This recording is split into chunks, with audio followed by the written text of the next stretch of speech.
সময় বলবেন, আল্লাহ অতটুক সম্পত্তি আমাকে দাও, আমার সন্তানকে দাও, আমার পরিবারকে দিও, যে সম্পত্তি পেলে দুনিয়ার কারো কাছে ভিক্ষার হাতও পাততে হবে না, তোমাকেও ভুলে যাওয়া যাবে না।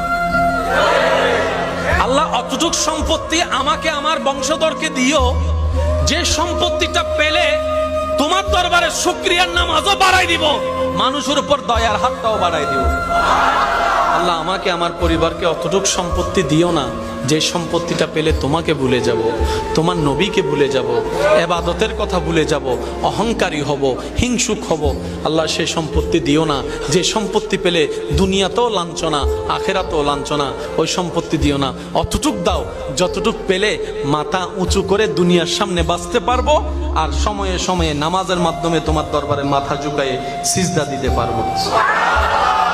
অহংকার করে অন্যকে ছোট দেখায়, নিজে কখনো বড় হওয়া যায় নাই। যারাই দেখাইছে নিজেরই পতন হয়েছে। এই কথাটা মাথায় রাখবেন। আপনি কারো কল্যাণে, কারো ভালো দেখে যদি আপনি হিংসা করেন, কোনো হিংসায় পদক্ষেপ নেন, ক্ষতি আপনার হবে, যে তার কোনো ক্ষতি হবে না। কারণ বান্দা যখন বান্দার ক্ষতির পিছনে লেগে যায়, এই কথা মাথায় রাখবেন, কোনো বান্দা যখন বান্দার ক্ষতি করার পিছনে লেগে যায়, যার ক্ষতি করার চেষ্টা করে, সে যদি রবের দিকে তাকায়, ধৈর্য ধরে, সহ্য করে, চুপ করে বসে থাকে, রব্বুল আলামিন তাকেই সাহায্য করে এগিয়ে দেয়।